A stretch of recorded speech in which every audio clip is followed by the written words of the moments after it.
All right. Welcome, everybody. Welcome back to another episode live April 24th, 10:30 a.m. in the Insurance Syndicate Group. Another episode of Ask the Experts, where I'm going to be your host, David Williams, my co-host, Andy Arter, and we have a very special guest today coming at you live from our new and improved studio. So today's guest is somebody that sold millions in final expense, built expert level systems, lead generation from direct mail to live transfers. Most importantly, is a producer at heart who leads from the front. Allow me to welcome Lauro Herrera, from pounding the pavement door to door to becoming a top final expense teleproducer. Lauro has spent over 20 years mastering the art and science of final expense whole life insurance and still at it today. His story is one of belief, transition, perseverance. In 2011, he was introduced to the final expense telesales model, and though it took nearly 3 years to fully switch over, once he did, he never looked back. Today, he only produces at a high level, but he pours into the next generation of agents through mentorship, closing training, and accesses high-quality leads for the win. He's the founder of Final Expense Telesales Pro, where the mission is simple: to flip the script on 90% of the failure rate in the industry. And I'm very excited for this episode. Welcome, my friend. Welcome to the show. Thank you guys, man. Thank you for the invitation to be on here. It's an honor, man. Thank you. Absolutely. And maybe we could start with, let's tell us a little bit about your backstory, your American dream story. What got you started in the business, and what did that journey look like? This year marks 21 years that I got licensed to sell life insurance. Oh, congrats. Before that, my family was in the restaurant business, Italian restaurant business. And think about it, Mexican family with one of the best Italian places up here in NorCal. So my father passes away in 2003, and, I see a nice sized life insurance check that I get in my hands. Plus my dad, I was a partner in that restaurant, so I had a little money from that situation.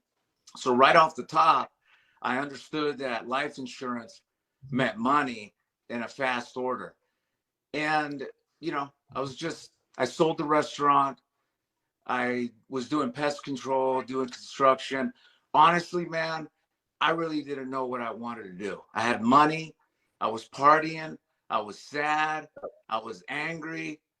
And I bumped into one of my dad's good friends that was a regular.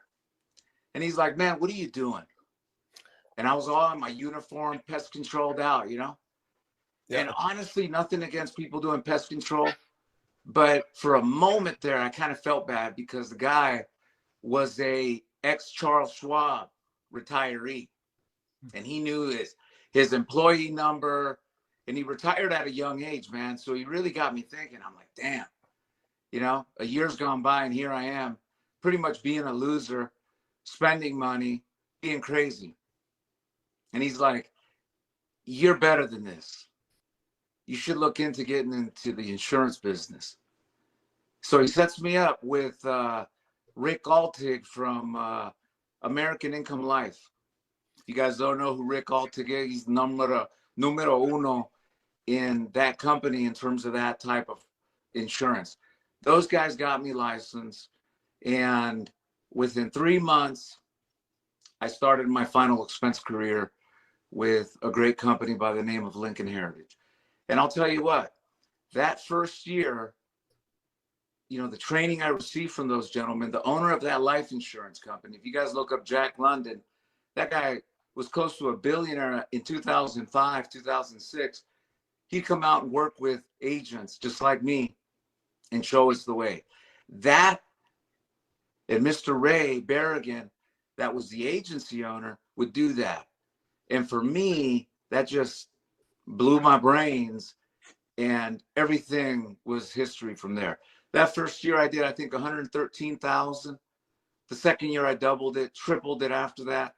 And then we got a taste of insurance renewals. And here we are, man, 21 years later. And now as an old man, I'm actually looking at retirement, and all within the insurance industry. So, you know, that's just a little bit about me in Oh, I short. love that, man. That's an incredible story. That's, you know, a testament to the American dream right there. And, you know, all through insurance. And I know a lot of what you did was, I think you started out maybe the traditional way, but then you started to innovate and do things differently than people had always done in that industry. Could you tell us a little bit about what that looked like when you came in and kind of, you know, we're moving and shaking in the space in a different way than other people had in the past? So that's a great question, man. So I started door knocking, you know, hitting doors, and I had no problem knocking on doors. And with that, we had a direct mail marketing system. Now, 21 years ago, we were doing direct mail. We were doing paper insert in the newspaper on Sundays, and we had our prize trophy lead, which was the television marketing, right? That's how we generated leads. But I was out there knocking on doors, hitting the pavement.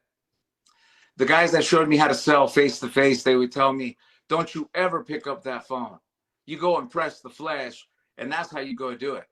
So I and I became number one. I didn't change the system. I followed through. But then, you know, once I stacked a bunch of cash in renewals, you know, I had proven the system. I started asking myself, I'm like, why can't we do this over the telephone? I mean, I'm in California. If you guys are ever come out to California, dude, the traffic is crazy. Whether you're in Southern California or up here in San Francisco Bay Area, good luck. And it just started getting, for me, I started getting burned out. So now, yeah, I got money. Now I'm being lazy because I don't want to go out and do the number one thing that's made me money. And I just started, you know, pondering on that and asking the questions. And Senior Life Insurance Company was not only the only ones at the time that was doing it, but they were basically the people that pioneered telephone sales. So right off the top, that attracted me. Second thing, money. The marketing costs a lot of money. And with direct mail, I used to send out 1,000 pieces of mail here in San Francisco, Oakland, big populated areas, and we'd get over, you know, a 1.5% return. You know, we started doing creative things, you know, good paper, nice pictures. We're trying to get as nice as we can, thinking we're going to improve our returns. And every year from about 2009, I just kept seeing a decline in my direct mail responses. And look, at the time, I don't have the deep pockets that these big insurance companies have. No way. So I said to myself, this makes no sense. You know, driving all over California, over a couple states, just to go and work those pockets of leads. Yep. You know, 30 years ago, perfect. Hey, let's go in a van and we'll hit 4 states, right? But now I was having a hard time with that. And then, you know, technology, you know, when I started with the Thomasville roadmap, and it cost $5,000 to get that nice GPS system in my car. You know, technology started changing everything. So I said, I got to learn this phone thing. And everyone in those years, 2010, 11, 12, if I even said the word telesales, I was chased down, man. I was tossed down. They would say, oh, that's garbage. No one's ever going to do business with you over the phone. People are not going to trust you. They're not going to give you banking. Again, and most people bought into it, except for myself and a few other renegades who said, nah, if Wall Street can move millions of dollars every day over the phone, I can't sell a $50 policy. I don't think so. And that started it. And like you mentioned, man, it took me about 3 years to get past my head that I can do it. I was so nervous, right? I was a hybrid person. So I'd go and knock on doors. If I called the person to set up an appointment, they didn't pick up, I'd go and knock on doors. And eventually it became a crutch for me. And I said, hell no, we're going to take the training wheels off and we're going all in. And here we are, man. And no, I love it. I love it. Because now, as a field agent, when I would interview agents to come and work for the agency, I would ask them, I'll say, David, you want to make a lot of money, right? Yeah, I do. Woo, I do. Good. How do you feel about putting 60 to 120,000 miles a year in your car? And most people would drop off right there. And that's really what it took, right? But again, that was the evolution of how we ended up here today. And today, I live in my hometown in rural Northern California. You know, I might put 5,000, if that, miles a year in my vehicle, maybe, but it's all telesales, virtual sales.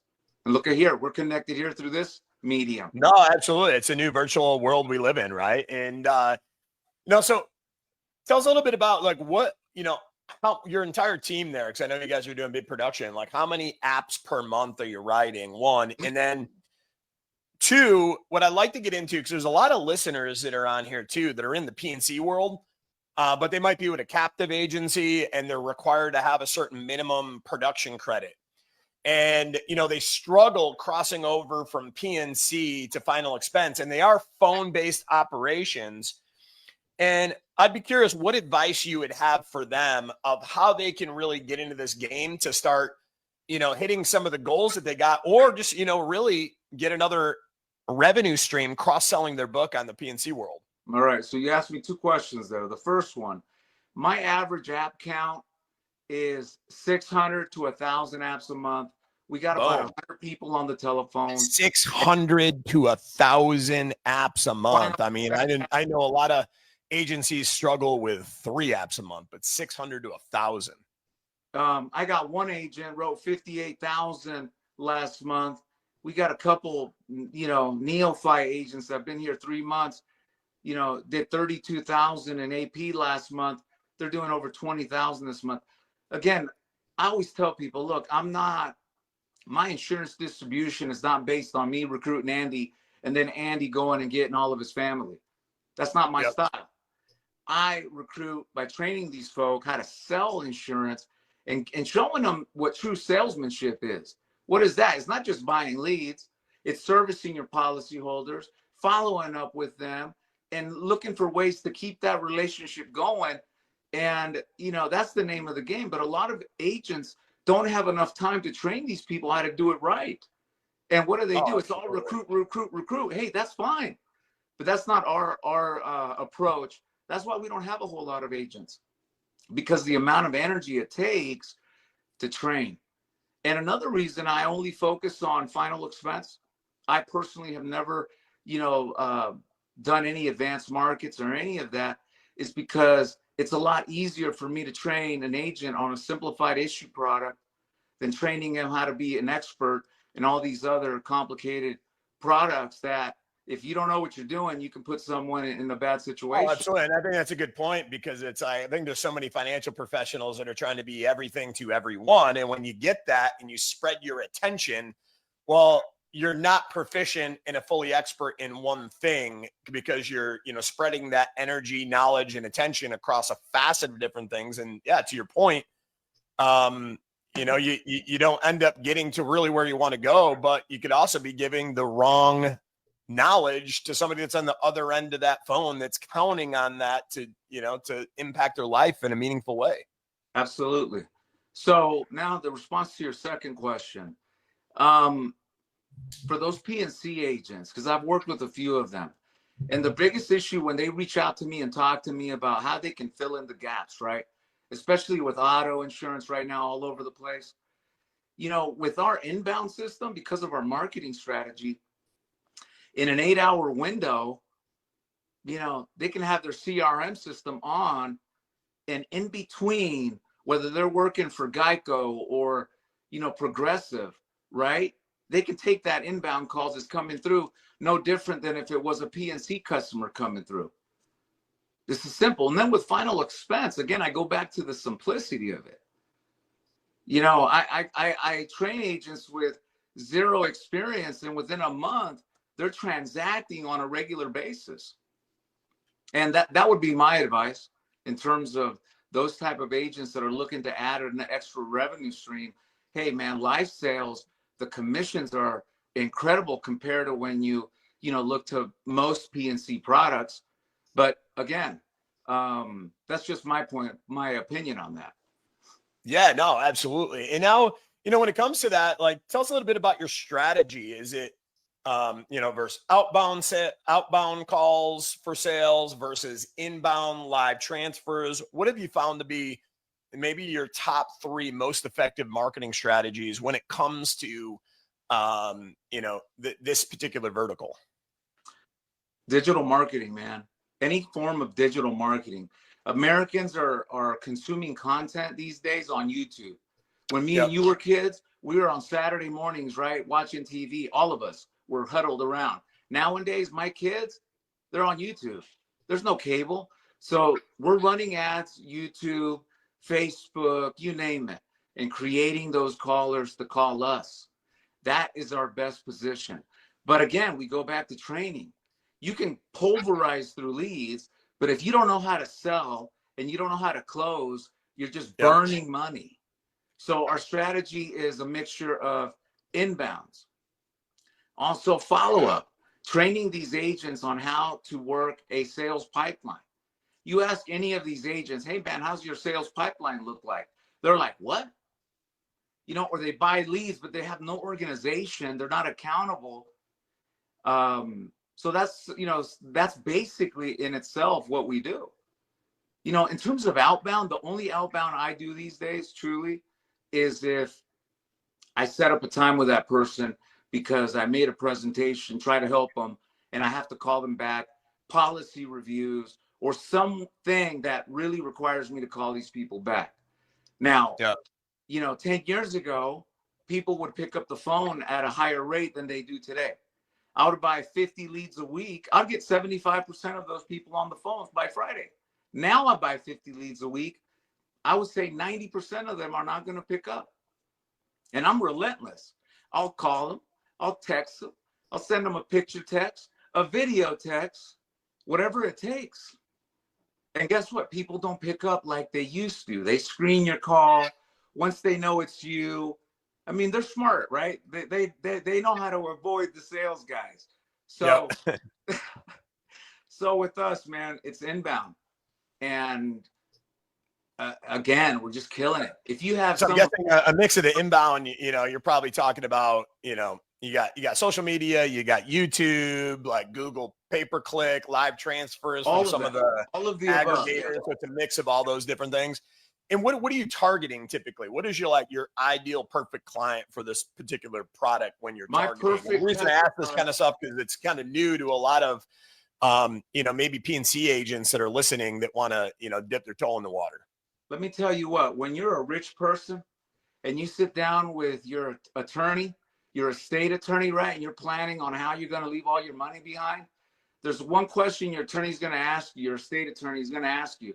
And I'm sure you guys know this. Hey, so how are you going to pay for your funeral?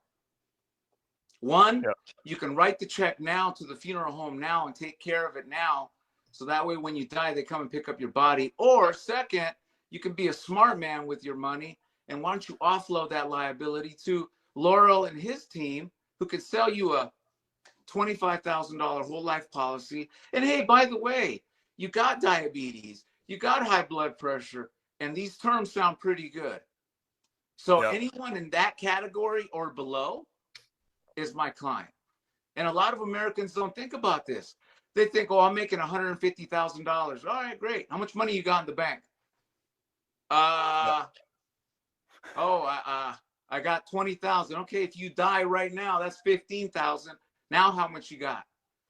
Yeah. Most people, when they pass away, they die in the hospital. And we all know there's a lot of out-of-pocket expenses.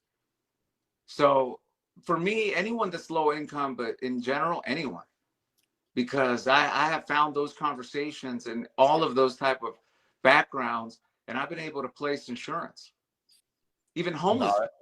I got over. That's amazing. And you see we're in the GoFundMe era, right? Where there's so many different people, they're trying to scrape together, in the midst of already the madness of losing a loved one. That's already hard enough. And then trying to get everybody together to scrape together to try to make that happen, to honor their legacy. So, I think, it's very, very important. That's right. So tell us a little bit about your company culture and how important it is. What does the makeup look like, remote versus in-house? And what is your overall, how does your company culture play a role in your success? Let me tell you something. We do a really good job to hire the right people. And I'd rather overload you with information about what I do or expect from you up front, because this is not a culture where we're meeting up every day, have a powwow. Yep. This is the culture of, hey, you're a responsible man. I'm a responsible man. You're going to do what you say you're going to do. Let's show up to work every day. And I know you two, I can count on. That's the kind of person I'm looking for. Someone that I don't have to, hold their hand every single day. No, if they're not self-motivated, I just can't do that. Why? I call it freedom within a framework. There's one thing I hate: micromanagement. If you micromanage me, that's going to piss me off. Then I'm not free. Now you're a glorified employee on a 1099. So my agency don't operate like, hey, we're going to have 5 meetings this week and we're going to go out and have lunch. Again, I'm not trying to be an antisocial person, but that's not the type of person I'm looking for. That's why we don't have a whole lot of agents. And it's good, because this business isn't for everybody. So that's the culture here.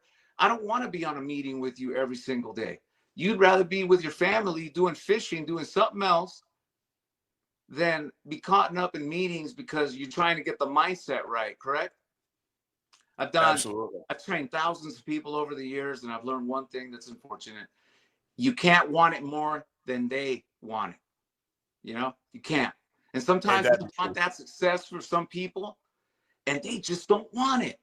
And it's almost like disrespectful to me, right? We felt a little disrespected because they don't want it, and we see what they can do, but they don't want it. So what do? It's a waste of breath.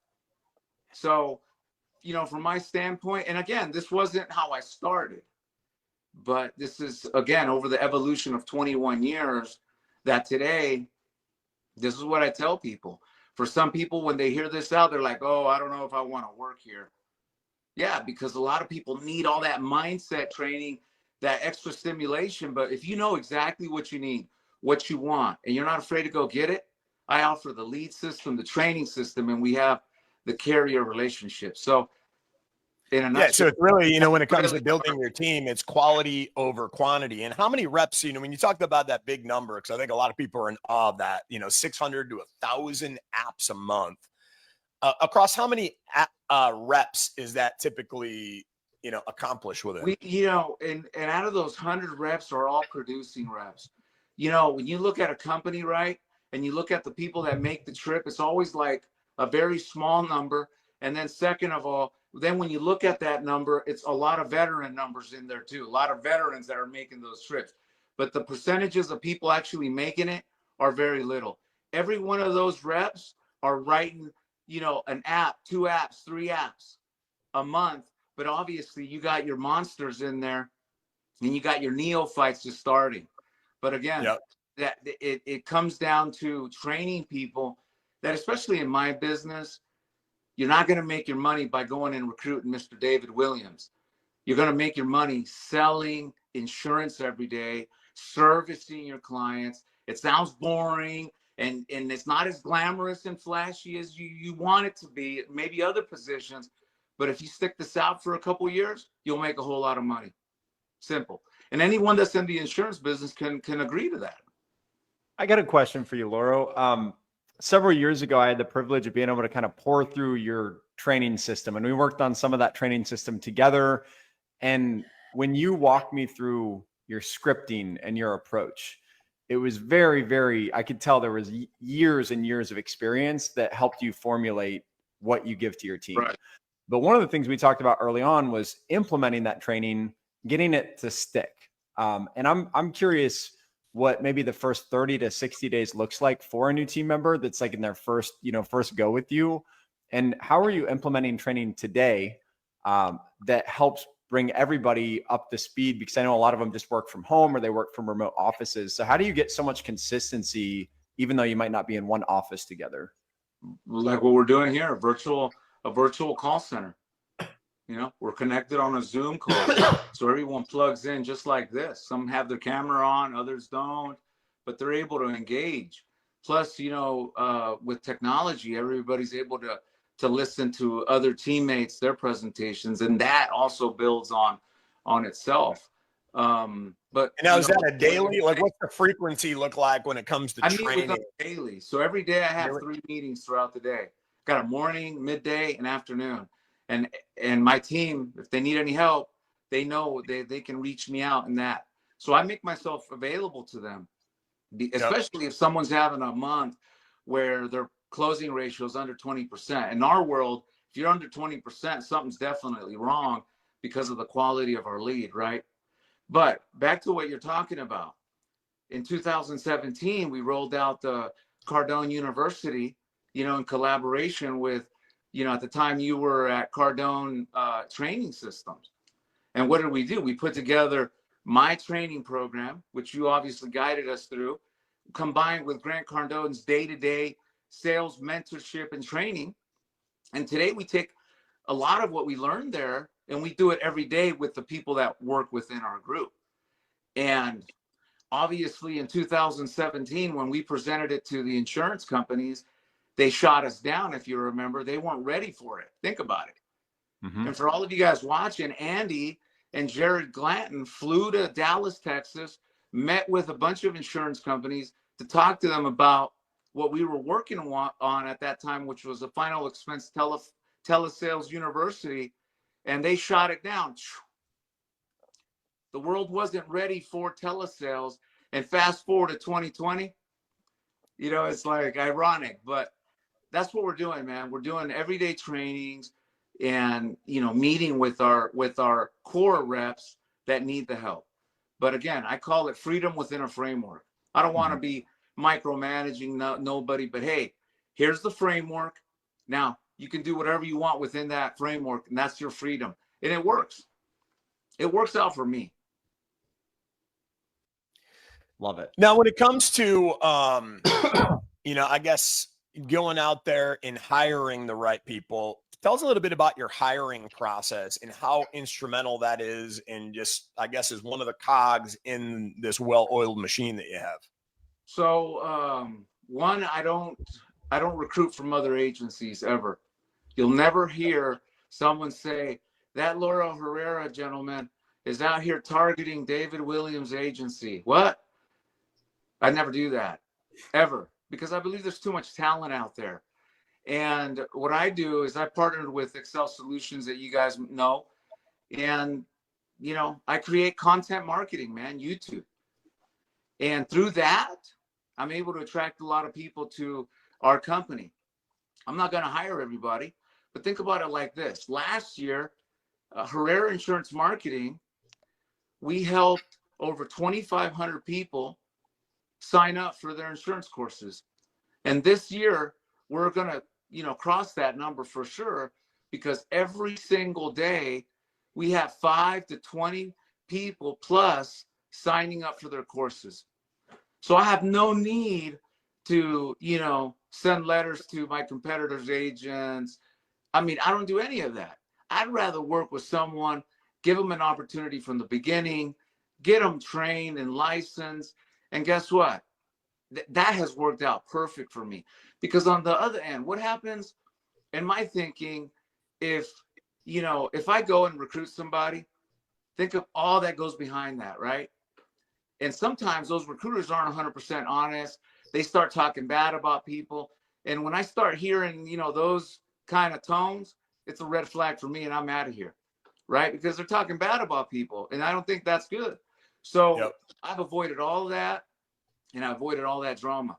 Think of all those agents that get on online fights and they bash each other and they talk crap.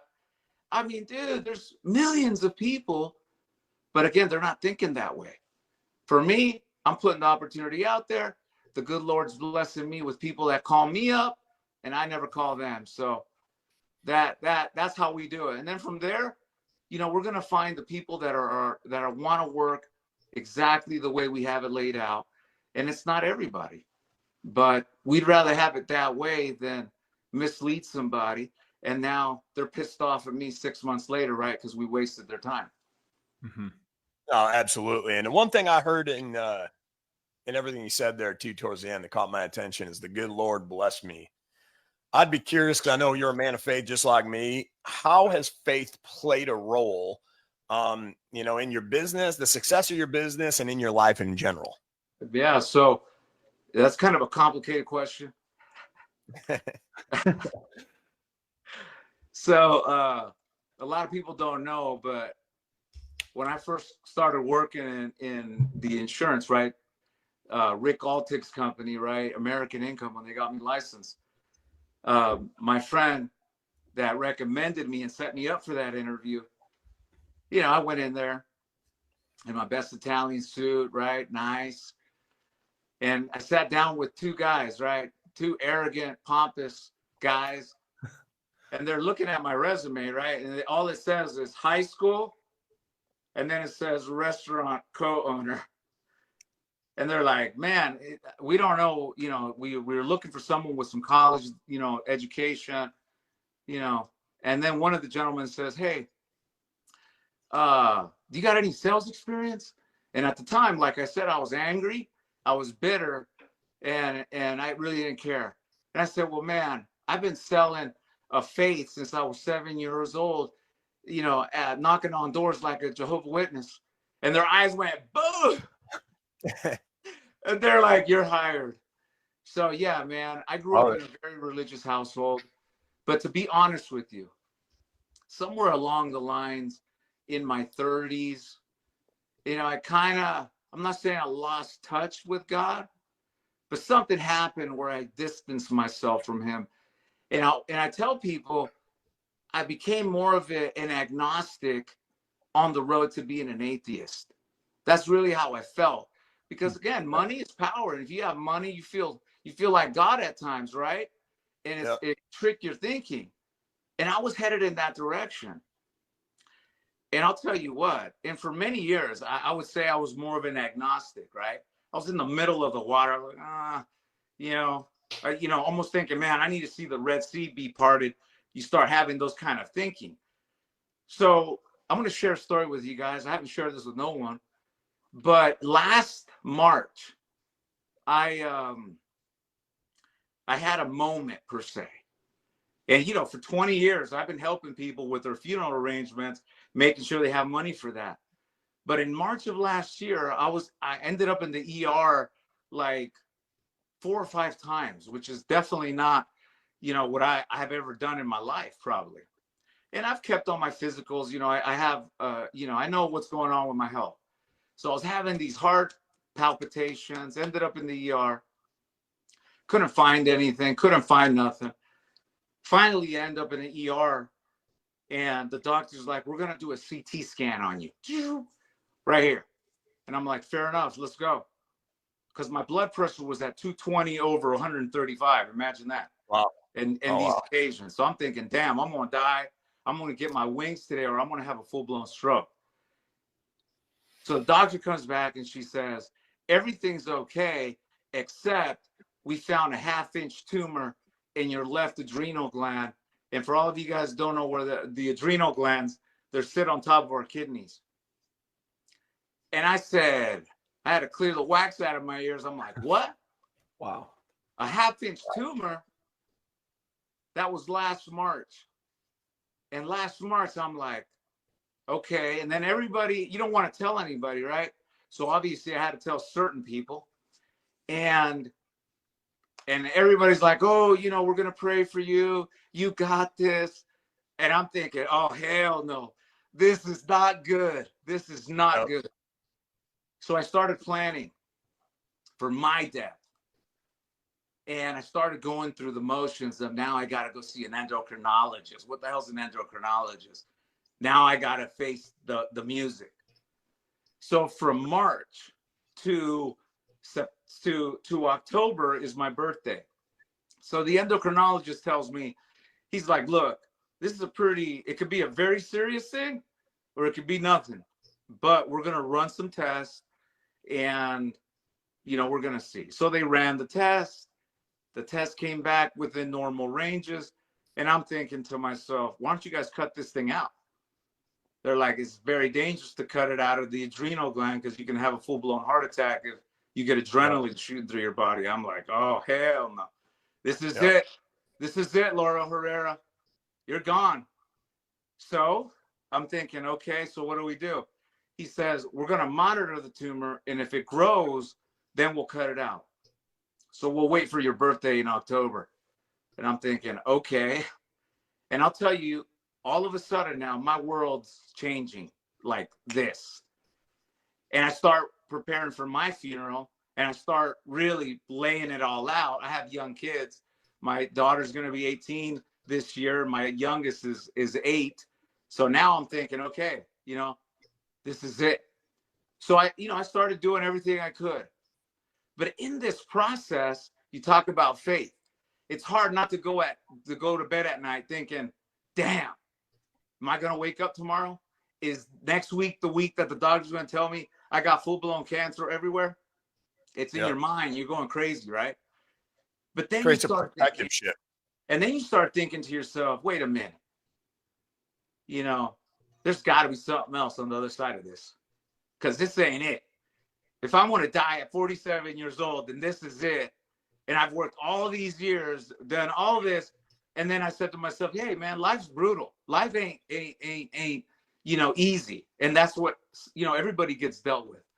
So I start processing, and I'm processing this, and I'm really meditating on this. So anyways, so the plan was October, we're going to do another CT scan. We're going to see if the tumor's grown. Okay. So now comes September of last year, and I have real bad back pain, and I can feel my blood pressure going through the roof. So I go to the ER, and I'm thinking, oh, man, it's that damn tumor, that tumor. And the ER doctor comes in and says, yeah, man, I'm really concerned about that tumor. And my concern is that it's grown and it's stuck to the aorta, and you're going to have to make some big decisions here in the next couple hours, because they might have to cut it out. And, you know, again, now I'm just. So for 3 hours, I'm in that ER room. And at one point, you know, I'm a warrior, all whatever. At another point, I'm at the other spectrum, right? Oh, my God, why me, you know? Yeah. So 3 hours later, the doctor comes back in. He says, man, I don't know what to tell you, but 2 radiologists saw this, and one's in New York and one's in Los Angeles. And there was a 1/2-inch tumor there 6 months. We don't see it on the CT scan anymore. Wow. I'm like,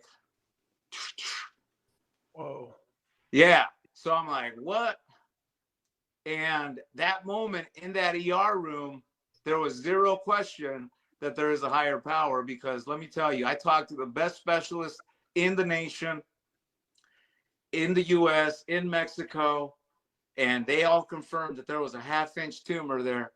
And then they all reviewed the same stuff. And the doctor said to me, look, man, I don't know what to tell you, but scientifically, there is a word for it. I can't remember it, but all I can tell you is that there's nothing there anymore. Wow. So that What a moment blessing. in that ER room, for me, there's zero question that there's a higher power, one bit. And that thinking of, me being an agnostic, that pulled me Yep. back over here, that there is a higher power, man. So yeah, faith is most definitely, when we lose the faith, like I think I've lost in the past, other parts of our life is affected. No, that's an incredible testimony. I appreciate you sharing that. Now, I'd be curious, the last part on that is, after going through that, how has that shifted now? How, I guess, you operate just as a human being, and, how your business operates now, if any. It's really never changed much. It just made me more grateful, really, tremendously, and value your relationships even more. But more than anything, I think time, man. Don't put off tomorrow what you can do right now, because that saying goes, right? Tomorrow never comes. That's the truth. So just being grateful. For me, that's been it. But I've always been that with my team, this has just enhanced that. Incredible. And I guess, along these lines, a lot of people, we do what we do for different reasons, right? We do what we do for our families. We do what we do for our communities. We do what we do for legacy. What makes you tick? Why do you do what you do? I love the idea of taking an agent that has never made any significant income and helping them and seeing that reaction. I find a lot of satisfaction in seeing someone's success, especially the people that are the underdogs.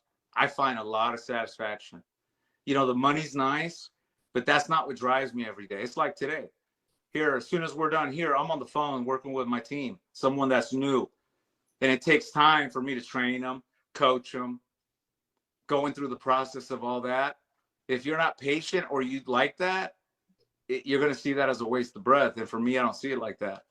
So yeah, for 21 years, that's really, for me, the number one motivator. And switching pace a little bit here. I know you work and you coach with a lot of folks, right? And out of all the folks that you coach, I say this all the time. I think success leaves clues, and then setbacks leave clues. I'd like to start on the setback side. When you see somebody in a setback, whether it's an existing, final expense agency, agent, or somebody getting new into the business, a lot of times we can't get out of our own way. What is the common denominator in which you see people, typically not getting out of their own way when it comes to, maybe sitting in a setback, not getting the results that they want in this business? It's either they're going away from what they were trained on. It's typically the first one. They're changing the recipe. And that's the number one. They get confident and they start modifying, they start cutting corners, and then their numbers start showing. That's the first thing I look for, that. But then also, if their mind's not in it, that's typically the next one. And if the mind's not in it, they're not going to be motivated enough to show up every day and grind by themselves, because virtual sales, you're losing the element when you're in a boiler room with a bunch of others and you're seeing Johnny do 5,000. And what do? You want to do? You want to beat Johnny.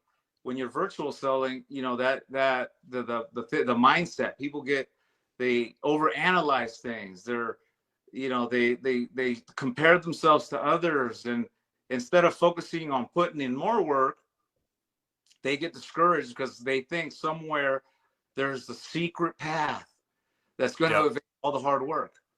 So I look for those two things, man. Awesome. And now, when it comes to coaching people, and you see somebody, they're getting next level results, opposite side of the spectrum, like, they're getting the just like you, 1% of the 1%. What do you see the commonalities there? The ones that are just getting that next level result, and they really get keeping the main thing. Obviously, they are, the superstars come in different packages, man. I always share that, one of our top players, that would do $50,000 a month was a 63-year-old man whipping everyone's butt. So That's awesome. a single mother, with 4 kids whipping everyone's butt. The common denominator is that desire, man. What's his name? Mr. Stone would say you have to have that burning desire. That's it. If they really desire it, man, they'll do it. Anyone can accomplish anything. But I would say that's it right there. I'd be curious in the hiring process, how do you, I guess, discover or uncover that burning desire versus what sometimes is a fake facade? Because I think everybody in an interview will give that facade. Yeah, I want it. I got the passion for it. This is what I want, versus like, you just got it in your soul, burning through your freaking veins. I think there's a difference there. How do you find that in the hiring process? What I do is I tell them all the bad stuff about the opportunity, the chargebacks, all the negatives. And through that process, I really peak some points there in their personality or how they react. And in most cases, especially with chargebacks, some people won't come back because they're not serious about it. So I present all of the facts of what we do. In fact, I share you my sales process. I'll send it to you and I'll tell you, go ahead and review that, David. And if you can see yourself doing that every single day in an 8-hour window, let's take it to the next step. And what? They get to see all this information, analyze it, and really assess if they can duplicate it. And if they can, they call me back. If they don't, I never hear from them again, or maybe they'll call me later on. Mm-hmm. That's great. I give them as much as I can, because what I don't want is I don't want to sell them on a dream. They sign the contracts, and then first week into training, they're like, what is this? And it's totally something different. It's a waste of time. Absolutely. Now, I know we really started out this, call, how you really, were the innovator in the final expense, really, getting ahead of your time in terms of doing things that people have never done. But a big component of that too is embracing new technology, especially in the world of AI, the technological world that we live in. I'd be curious, when you look at your overall operation, what does your tech stack look like, and how you run your business? And then the second question was does AI play any sort of role inside of your operation? Yes. So we already use an AI in our call center systems. And that is for every time someone calls into one of our ads and one of our agents doesn't take the call, it goes to our call center reps, and our call center reps will do a series of screening. The AI system that we have now can monitor, 1,000 people on the phones all in real time. And if any one of those people is coaching a call or doing something outside of that scripting system, they get flagged. Boom. But what I'm working on now is this is my ultimate game, is I'm building the artificial intelligence Lauro Herrera super agent. And, we got our attorneys looking into this now. We're asking the questions with the Department of Insurance. Can we use AI to sell insurance directly off our marketing? And so far, everything that has been, brought to the table, because we're new, it has been that we just got to disclose it. So if we disclose it on our advertisements, or we disclose it verbally, and that person accepts to go through the next process of underwriting, presenting, and closing with an AI system, that's where I'm at right now. And for the last 6 months, I have been fueling this AI system, because again, the more you make the machine learn, it builds on itself. And it's been amazing to see. 2 years ago, it would cost $50,000 to talk to anybody that was involved with it. Nowadays, that's not the case. And my vision is with AI, and my thinking is with the carriers having all this money, think about this. If they have an ultimate agent that's an AI approved by the company, why would they need the agent? Question mark. I'm just throwing it out there. Think of like the companies that sell insurance online. There's a few platforms on there. You can go on there, buy what's the General sells car insurance online. You can go on there and buy Geico. Think of all the ones that are customer initiated stuff. Life insurance, no different. Gerber lets you do it online, and within 24 hours, you have a policy. So we're working on it. We're within the asking the legal questions. But I do know one thing. In a year from now, ask me where I'm at a year from now. I think we'll be a lot closer to that. Because with final expense, let me tell you something. It's a very simplified process. It's not all these other pieces that need to be decided. So we'll see. But I think that's the golden question, right? It's like whether we're replaced by AI or we just those that get really good at leveraging AI replace those that don't. I think is going to be kind of a golden question. It'll be the test of time here. Yeah. Think about it. If I close 30 to 40% of the calls that I get a day, and I have an AI system that closes, let's say 20%, because one thing about AI that I've been learning, okay, I'm not an expert, is that there's a hallucination problem where the AI system doesn't pick up certain parts of maybe a conversation. But what we're discovering is by educating the system, by loading it with real life scenarios, which are presentations, it's amazing to see, how it's evolving, man. So it's exciting stuff, guys, for sure. Oh, absolutely. And then staying on that topic of the tech stack, if you could list out, hey, you know what? You can only use 5 different things. What was your top 5 tools that you use in your quiver, whether it's a CRM system, technology solutions, top 5 specific tools that you really couldn't live it out in your operation from a technology standpoint? The CRM is very important. That's as much as we get. And we use trackdrive.com. Their overall great CRM system. You're not, broken down with tech support all day long. You can actually be productive, because one of the things about a CRM system these days, there's a lot of fancy ones, but all those little bells and whistles don't technically work just the way we thought they'd work. And what's the function that you need? Making calls, receiving calls. So that's as much as technology we're using TrackDrive, and the AI component for now, but we know it's going to get better, over the next few months for sure. No, absolutely. And then, as we're kind of getting to the end of the call, first and foremost, I think you dropped a ton of knowledge. So anybody that's, listening right now live, or you're listening to the rerun, make sure to, send him a lot of love, drop some in the chat below as we're streaming this live. I'd be curious, going a little bit, give you an opportunity, because I know you're coaching a lot of people that are out there, helping people that are out there. Tell us a little bit how others can work with you and what that looks like. Again, if they want the training, we train people. And obviously we like to align our agency. If, we have a senior life contract, so we align with that carrier. That's my only motivator. But, the agent can represent any other company they want.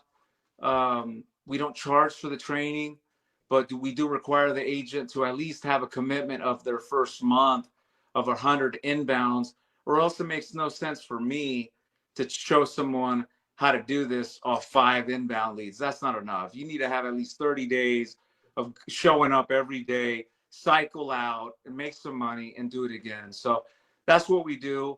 But here in the near future, we're going to be creating some opportunity there. But the goal right now is just to bring on more agents in our agency. That's really our motivation. But if No, I someone love it. wants the training, I have no problem training them.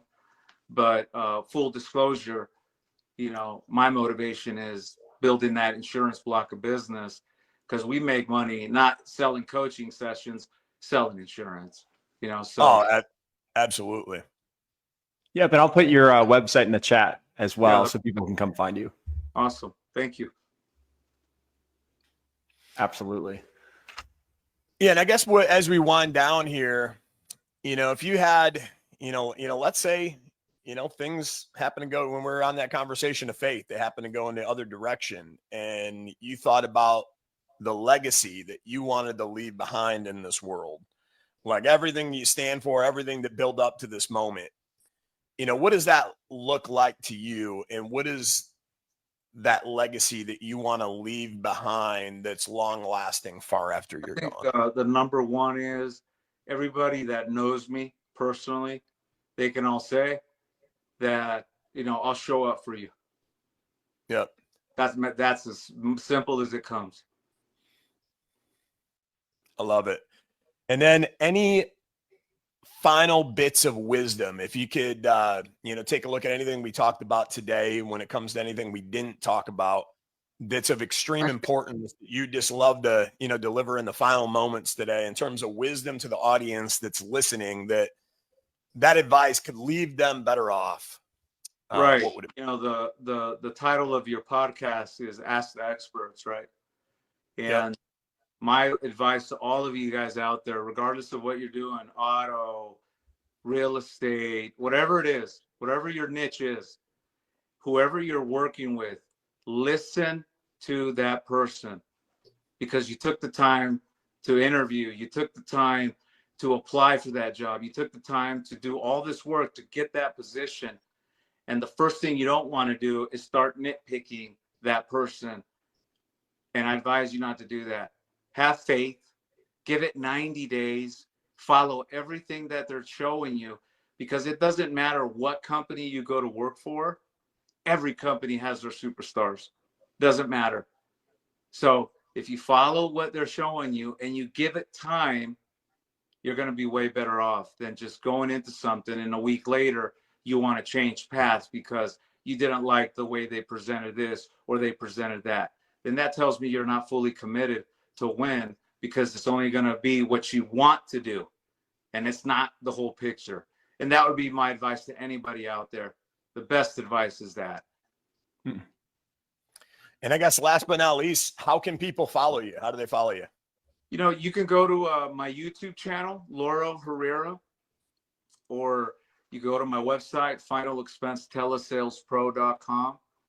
And I'm pretty sure if you type in my name on YouTube, you can find a lot of my content. Got over 1,600 videos, you know, talking about, you know, compliance, insurance, lead gen. And, you know, that's another tool too, YouTube. A lot of businesses aren't using YouTube like they can, and that's free. Just requires you to pump out content that makes sense to the niche you're going after. So you guys can definitely find me there. Well, boom. Well, thank you so much for being on the show today. Just like tremendous wisdom, just tons of golden nuggets. Make sure everybody, again, show some love while you're watching live, whether you're watching in the rerun.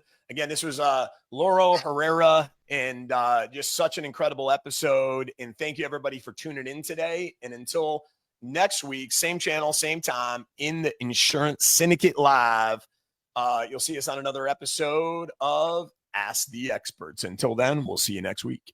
Thank you, guys. God bless you.